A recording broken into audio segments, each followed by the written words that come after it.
I'm so excited to be here, and I have spent the last 48 hours, it seems, here in the loft. I have had the pleasure of interviewing two of our customers yesterday and another two today, and had a lot of offline meetings here and at our offices as well. So I want to thank our colleague Giuseppe in the back for inviting me and setting up all these amazing events and keeping me just at 100% utilization for the 2 days, making it totally awesome. I feel like I've been able to do an entire week's worth of great work during this time here. So I've been coming to the UK for a long time on behalf of Amazon and AWS. My first couple trips were to this little town called Slough. Everybody says I'm sorry, you came to Slough. But back in the ancient days, we actually had our office out in this place called Patriot Court in Slough. And so my early days as the AWS Evangelist, I would go out there and meet customers and do some events there like we're doing now. So I've been at Amazon for 23 years. And a lot has changed in those 23 years. I joined not as an evangelist, but as a development manager. I was responsible for parts of the Amazon affiliate program. I actually had to manage some Perl scripts, believe it or not. And so for the third time in my career, I had to learn and use and then thankfully forget about Perl. And luckily, not long after that, the opportunity came along to start speaking at some events, and that turned into my job as an evangelist. And since then, I've been kind of defining my job in a pretty simple way, is to make sure I understand our services at a pretty deep level of technical detail, and just go out and speak to developers all over the world about them. For 20 years, I wrote the AWS news blog. I launched that in 2004 and retired from the news blog after exactly 20 years, right after last year's reInvent. Managed to do about 1.5 million words and 3,300 posts in that time, and we now have an awesome team we've been building over the last years to do that blog. So I felt very comfortable stepping away so I could spend more time traveling and meeting with developers.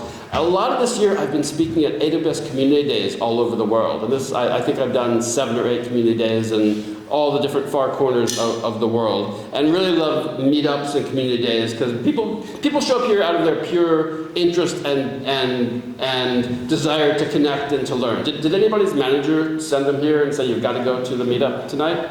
All right, no one's ever raised their hand, ever, when I asked that question, so good to see that is still actually the case. I've been super lucky in my time at AWS to be there from before the beginning, and to see it as we started writing the first documents. I had my office just right up the hallway from Andy Jassy, and Andy started writing his narrative document, the document we use at Amazon, to outline a business and say, this is what we think the business should be, and these are the principal aspects of it, and this is what we think the business models are going to be.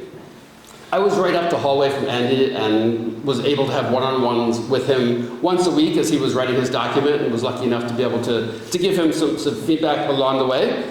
At one point, he handed me this handwritten or hand-printed document, and he said, Jeff, here's this spec that someone handed me. Do you think anybody would like this? And it was called the Amazon Execution Service. No life or death was actually involved. This was actually the initial prototype or proposal for what turned into EC2.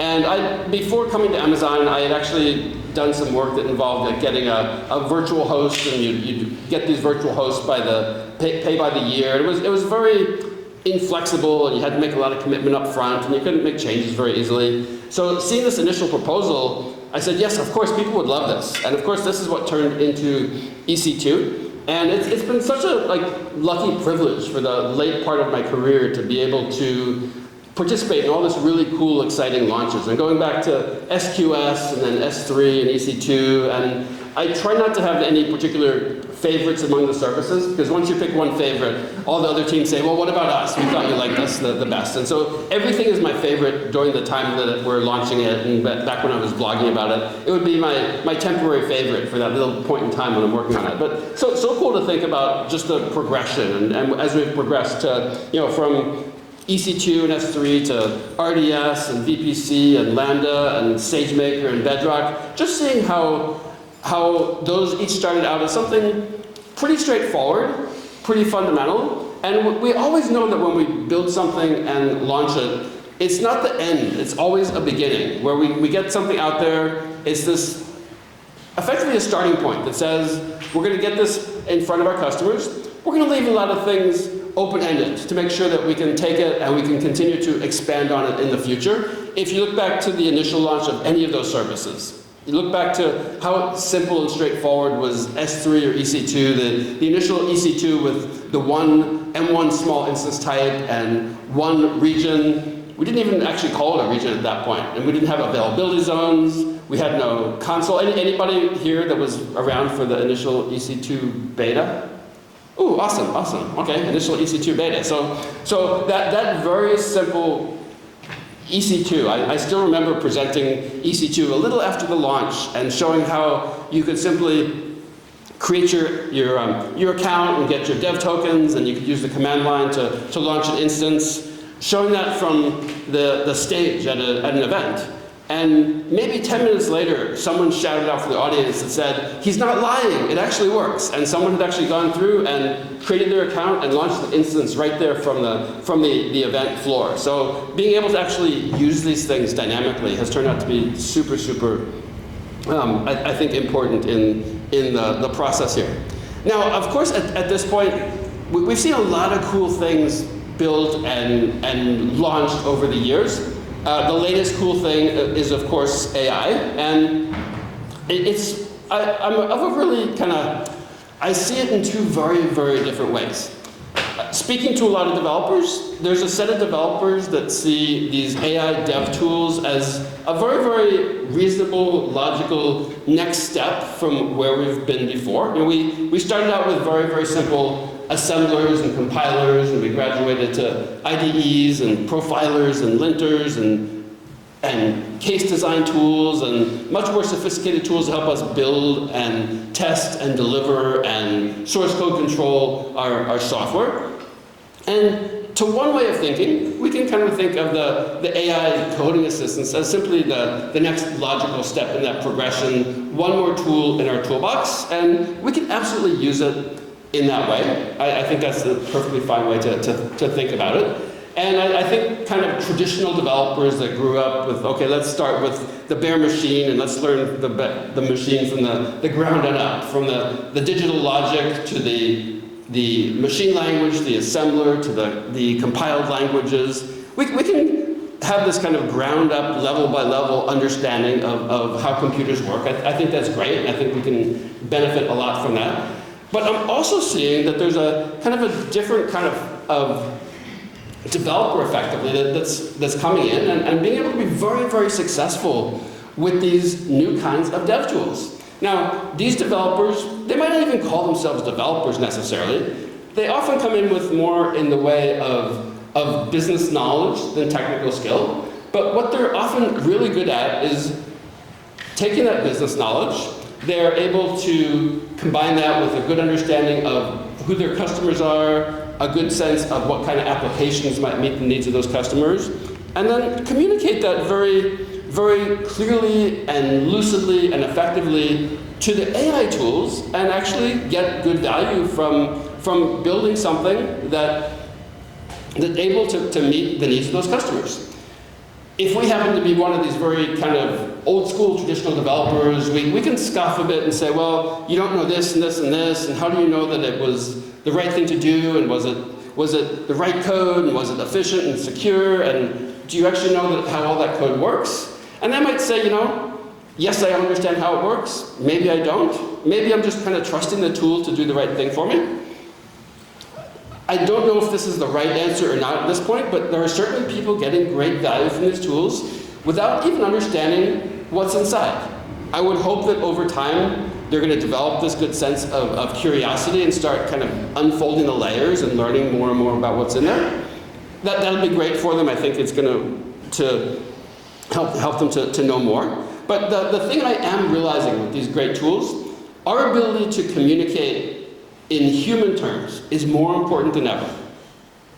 It's been wonderful when you're writing some code and you try to compile it, you get these very helpful error messages, and you know for sure, is this right or is this wrong? And I think for me and for maybe some of you, that kind of binary right or wrong was a very comfortable place to be. We either got it right or we got it wrong. If it's right, it's nice and reinforcing. If it's wrong, we'll figure out where it's wrong and we'll fix it. Always getting to that, trying to get to that point of correctness or perfection. AI is just a little bit different in that the AI tools, they're really fuzzy. They're kind of analog as compared to the digital world. It's gonna take a while for us to get comfortable with this more kind of a fuzzy sort of world, I think. But I do think it's absolutely worth getting that comfort, working to develop our human communication skills better, but working to expand our domain knowledge as well. I'm kind of working on this analogy that I haven't fully developed it yet because I just thought of it a couple days ago, but imagine that you have a personal chef. And this personal chef is there to just make sure that you're always well fed. Well, you might not say anything to the chef, but they would just assume a couple times a day that you're hungry, and they'll just give you something. They'll feed you. But at a certain point, you say, well, I might need to exercise a little bit more control, and I want to I'll say, hey, I need some eggs, or I need a sandwich, or I need some pasta for dinner. And so as we kind of have these different levels of how we would indicate what we want, or we might say, I want a sandwich, but maybe we say I need my meal to have some meat and some cheese and something green in there. That's kind of the way we think with traditional programming, where we're really focusing on the inputs. So we're saying, well, I've got these programming languages, I've got these services, I've got these APIs, I've got these tools, kind of focusing on inputs. When we start to move to the dev tool, to the AI tool model, I think we're kind of starting from the other side of this. We're not saying, here's a bunch of ingredients. We're saying, this is the outcome I want. I want something that is, it's hot and tasty and nutritious and maybe a little bit extra salty and maybe a bit spicy and maybe I want it colorful. So we're more kind of describing the end goal in mind. So that's my work in progress analogy of the old school versus the new school. Hope that makes a little bit of sense to you. If you're comfortable with these new AI tools, wonderful, that's awesome. If you're a little bit uneasy, if you're kind of thinking, not quite sure if it's right just yet, I would encourage you to experiment with them, but also don't experiment once, make a decision that it's not there, and then say, forget about it. These tools are evolving so quickly that you need to set yourself a little personal timer and say, the half-life of my decision to not use it, make that half-life about 3 months. So go back within 2 months, 3 months, and say, let me look at this again, see how much it's progressed, to make sure that you don't miss out on something that's really cool and really, really important. So definitely want to encourage you to embrace the future. I would encourage you that this week there's a great set of events, including tonight at our loft here, great place for you to learn and connect. Looks like I'm just a few minutes out of my time zone, so I do want to thank you all for coming and wish you all that you have an absolutely great time tonight. Let's all enjoy.